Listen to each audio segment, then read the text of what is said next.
Radhe Radhe, good evening. आज हम फिर से लेकर के आए हैं ईबीएस के बहुत ही महत्वपूर्ण क्वेश्चंस जो आए हुए हैं प्रीवियस ईयर्स में अलग अलग एग्ज़ाम्स में। तो ईबीएस के बहुत ही इम्पोर्टेंट क्वेश्चंस हैं जो आने वाली यूपी टेट उड़सी टेट की परीक्षाओं के लिए बहुत इम्पोर्टेंट हैं। तो चलिए हम शुरू करते हैं। आज हमने कुछ ज़्यादा क्वेश्चंस भी लिए हैं तो हम पढ़ते हैं। हमारा सबसे पहला क्वेश्चन है कि मेंढक किस वर्ग का जीव है। तो जो जीवों का वर्गीकरण है वो हम थ्योरी में पढ़ेंगे, अभी सिर्फ मैं क्वेश्चंस करा रही हूँ। तो मेंढक किस वर्ग में आता है, तो वो उभयचर है, एम्फीबियंस। नेक्स्ट है, किस मछली को छोड़कर सभी मछलियाँ जल में रहती हैं। तो रजत मछली, इसका नाम रजत मछली है। लगेगा कि जैसे कि जल में रहता है, लेकिन ये मछली नहीं है, एक कीड़ा है। इसका नाम क्या है, रजत मछली। नेक्स्ट है, कश्मीर के डल झील में नाव पर मौजूद घर को कहा जाता है। तो इसे कहा जाता है डोंगा। और ये घर के ऊपर जितने भी क्वेश्चंस हैं ये बहुत इंपॉर्टेंट हैं, बार बार सीटेट इन्हें पूछता है। नेक्स्ट क्वेश्चन है, असम व उत्तर पूर्वी इलाकों में लकड़ी और बांस के घर बनाने का कारण है। तो बाढ़ से सुरक्षा, बाढ़ से सुरक्षा के कारण वहाँ पर इस टाइप के घर बनाए जाते हैं। नेक्स्ट है, याक के बालों की बुनी हुई पट्टी का उपयोग किस प्रकार के घर बनाने में किया जाता है। तो शंकु के आकार का तंबू बनाने में किया जाता है। इग्लू किस जनजाति का आश्रय है। तो इग्लू एस्किमो जनजाति का आश्रय है। नेक्स्ट है, इग्लू का आकार होता है। तो इग्लू का आकार अंडाकार होता है। हाउस बोट पाए जाते हैं कश्मीर व केरल आदि राज्यों में। हाउस बोट कहाँ पर पाए जाते हैं, कश्मीर और केरल राज्यों में। और ये बहुत ही इंपॉर्टेंट क्वेश्चंस हैं, हर बार इन हाउस बोट से, घर से, इनसे बहुत ज़्यादा क्वेश्चंस रिपीट होते हैं। नेक्स्ट है, पेड़ पर रहने वाले जीव हैं लंगूर, पांडा आदि। इसमें पेड़ पर रहने वाला जीव अगर हम ऐड करें तो स्लोथ भी है, जो हमने कल की क्लास में देखा था। नेक्स्ट है, कौन घरों में रहने वाले जीव हैं। तो कुत्ता, बिल्ली, छिपकली आदि। कौन से जीव जंगलों में रहते हैं। शेर, हाथी, हिरण, गैंडा आदि। डॉल्फिन सूंस का निवास स्थल है। तो डॉल्फिन कहाँ पर रहती है, गंगा नदी में। नेक्स्ट है, अलग अलग जीवों का भिन्न भिन्न होता है आवास। लकड़ी व बांस से बने घर की सामान्यतः जमीन से ऊंचाई होती है 10 से 12 फीट।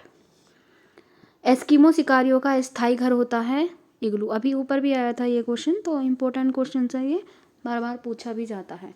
एस्किमो शिकारियों का स्थायी घर कौन सा होता है, इग्लू। वो इग्लू बनाकर रहते हैं और शिकार करते हैं। कश्मीर के हाउस बोटों की छतों पर नक्काशी पाई जाती है जिसे कहते हैं खत्म बंद। तो जो कश्मीर के हाउस बोट हैं और उनकी छतों पर जो नक्काशी, जो डिज़ाइन मिलता है, उसको एक नाम दिया गया है और उसे क्या नाम दिया गया है, खत्म बंद। नेक्स्ट है, चांगपा जनजाति पाई जाती है। तो चांगपा जनजाति लद्दाख में पाई जाती है। रेबो क्या है, याक के बालों की पट्टियों से बने टेंट को हम रेबो कहते हैं। रेबो से बहुत बार क्वेश्चंस आए हैं सी टेट में, स्पेशली सी टेट में बहुत बार पूछे गए हैं। नेक्स्ट क्वेश्चन है हमारा, प्रधानमंत्री आवास योजना कब प्रारंभ की गई थी। तो ये जून 2015 में की गई थी। नेक्स्ट क्वेश्चन है, लटकी हुई सिल्ट से बंधे अपतरणों, मिट्टी एवं अन्य जैविक पदार्थों तथा सड़ती हुई वनस्पति से बना है। तो क्या बना है, फुमडीज। नेक्स्ट क्वेश्चन है हमारा, मानवीय गतिविधियों के लिए जिनके आवासीय क्षेत्रों को निषिद्ध घोषित कर दिया गया वह है। तो जारवा जनजाति। जनजाति से भी बहुत क्वेश्चन आए हैं सी टेट में। एक क्लास हम सी टेट पैडागोजी के क्वेश्चंस की भी करेंगे। ये सिर्फ फैक्चुअल क्वेश्चंस हैं, कुछ ऐड किए हैं मैंने आज की क्लास में भी पैडागोजी के क्वेश्चंस, क्योंकि 15 नंबर की पैडागोजी आती है और 15 नंबर का ही हमारा कंटेंट आता है। नेक्स्ट क्वेश्चन है हमारा, भूभाग की दृष्टि से भारत का सबसे बड़ा संघ राज्य क्षेत्र है। तो लद्दाख। रसोई को लाल बंगला कहने वाली जनजाति है भुंजिया जनजाति। भुंजिया जनजाति रसोई को क्या कहती है, लाल बंगला। पारंपरिक रूप से आजीविका का मुख्य आधार बांस है कमार जनजाति का। जो कमार जनजाति है उसका मुख्य जो आजीविका का आधार है वो बांस है। बांस पर उनकी जीवनचर्या जो है वो चलती है। अब है सीटेट के जो महत्वपूर्ण क्वेश्चन हैं, ये भी PYQs हैं। कुडुख कहाँ के लोगों की स्थानीय भाषा है? तो कुडुख झारखंड के लोगों की स्थानीय भाषा है। नेक्स्ट क्वेश्चन है हमारा, भारत के किस राज्य में झूम खेती का प्रचलन अधिक है? तो झूम खेती कहाँ पर की जाती है? मिजोरम। झूम खेती होती क्या है? झूम खेती में बेसिकली क्या करते हैं कि भूमि का एक छोटा सा भाग लेते हैं और उसमें जो फसल होती है उसे जला देते हैं उसी में, और जलाने के बाद में उस खेत को ऐसे ही छोड़ देते हैं और बाद में उसमें फिर खेती करते हैं। 2-3 साल तक खाली छोड़ते हैं खेत को, उसके बाद में उसमें खेती करते हैं। तो झूम खेती से बहुत बार क्वेश्चन आया है और क्वेश्चन भी यही आता है कि भारत के किस राज्य में झूम खेती का प्रचलन है? तो मिजोरम में है। झूम खेती के अलग अलग नाम भी पूछे गए हैं 1-2 बार, तो मैं उनसे भी क्वेश्चन लेकर के आऊँगी। नेक्स्ट क्वेश्चन है, विश्व पर्यावरण दिवस कब मनाया जाता है? तो ये 5 जून को, ये तो आप सभी जानते होंगे। रेगिस्तानी ओक नामक पेड़ कहाँ पाया जाता है? तो ऑस्ट्रेलिया में पाया जाता है। ये क्वेश्चन हमारे 1-2 क्वेश्चन कल के रिपीट हुए हैं। जीव जंतु और वनस्पतियों से संबंधित प्रश्न।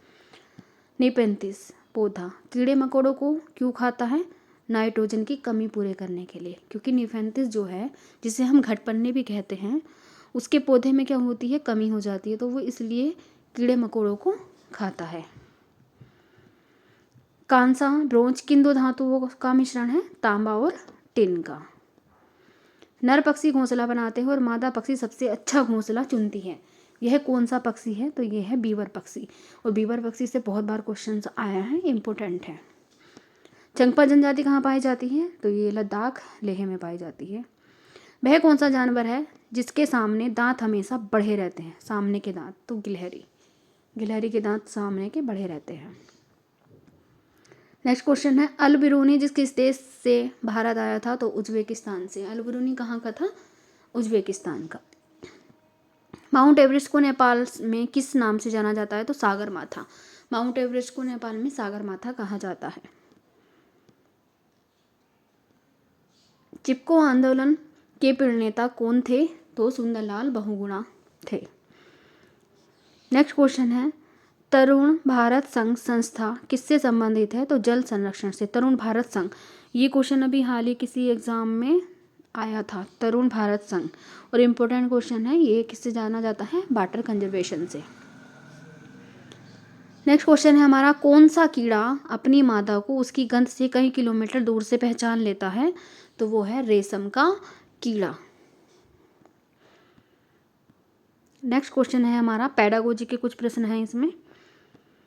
तो नेक्स्ट क्वेश्चन हमारा पेडागोजी का ही है। EBS की एकीकृत प्रकृति इंटीग्रेटेड नेचर क्यों सहायक है? पाठ्यचर्या के भार को कम करने और बच्चों को सार्थक रूप से सीखने में। EBS की जो प्रकृति है वो कैसी एकीकृत बनाई गई है? उसे इंटीग्रेटेड किया गया है, तो जिससे कि बच्चों का जो पाठ्यक्रम हो उसका भार कम हो और वो सार्थक तरीके से चीज़ों को सीख सके। नेक्स्ट है, प्राथमिक स्तर पर EBS सीखने का सबसे उपयुक्त तरीका क्या है? तो अनुभव आधारित और गतिविधियों द्वारा सीखना। EBS हम कैसे सीख सकते हैं? अनुभव करके और गतिविधियों द्वारा करके। किसी चीज़ को हमने प्रैक्टिकली किया तो तब हम EBS को प्राथमिक स्तर पर सीख सकते हैं। नेक्स्ट क्वेश्चन है, EBS की मुख्य थीम्स कितनी हैं? तो EBS की मुख्य थीम्स 6 हैं। परिवार और मित्र, भोजन, पानी, आवास, यात्रा, चीज़ें जो हम बनाते हैं, और इन्हीं से सबसे ज़्यादा क्वेश्चंस भी आते हैं। परिवार, मित्र, ये सब क्या हैं? टॉपिक्स हैं, थीम्स हैं, और इन्हीं से क्वेश्चन पूछे जाते हैं EBS के अंदर। अब तो EBS का जो थोड़ा सिलेबस है वो बहुत मतलब ब्रॉड कर दिया कि EBS में पूरा GK आएगा।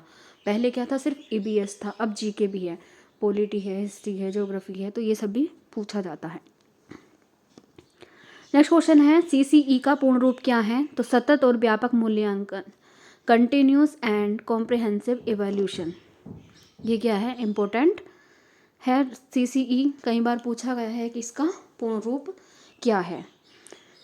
तो आज के ये क्वेश्चंस थे, लगभग 40 या 45 क्वेश्चंस थे EBS के, जो प्रीवियस ईयर्स क्वेश्चंस में हैं, और बहुत ही इम्पोर्टेंट क्वेश्चंस हैं ये। एक क्लास में पेडागोजी के क्वेश्चंस की भी लेकर के आऊँगी, और पेडागोजी के क्वेश्चंस हमें ज़्यादा मार्क्स दिला देते हैं CTET में, क्योंकि फैक्चुअल क्वेश्चंस तो हम करते ही हैं। सीडीपी में अगर हम देखें या ईवीएस में भी अगर हम देखें तो 25 से 30 तक हमारे मार्क्स आ जाते हैं, और पेडागोजी के द्वारा ही, क्योंकि 15 नंबर की पेडागोजी आती है तो अच्छे नंबर गेन कर सकते हैं हम अगर हमने अपनी पेडागोजी ठीक कर ली तो आपको क्लास कैसी लगी? अगर अच्छी लगी हो तो प्लीज़ कमेंट करना और मेरे चैनल को सब्सक्राइब करना। आगे भी मैं ऐसी पेडागोजी की क्लास लेकर के आऊँगी, सीडीपी की भी और ईवीएस की भी। और मैं अभी बाकी के जो सब्जेक्ट रह गए हैं वो भी स्टार्ट करूँगी धीरे धीरे। तो अभी सीटेट का एग्ज़ाम तो भी है, आने वाला ही है कुछ दिनों में। तो यूपी टेट के लिए हम थ्योरी प्लस क्वेश्चंस करेंगे और बहुत सारे क्वेश्चंस को प्रैक्टिस करेंगे, जिससे कि हमारे नंबर बहुत अच्छे आ सके। तो आपको अगर क्लास अच्छी लगी हो तो मेरा चैनल ज़रूर सब्सक्राइब करना और शेयर करना। Thank you.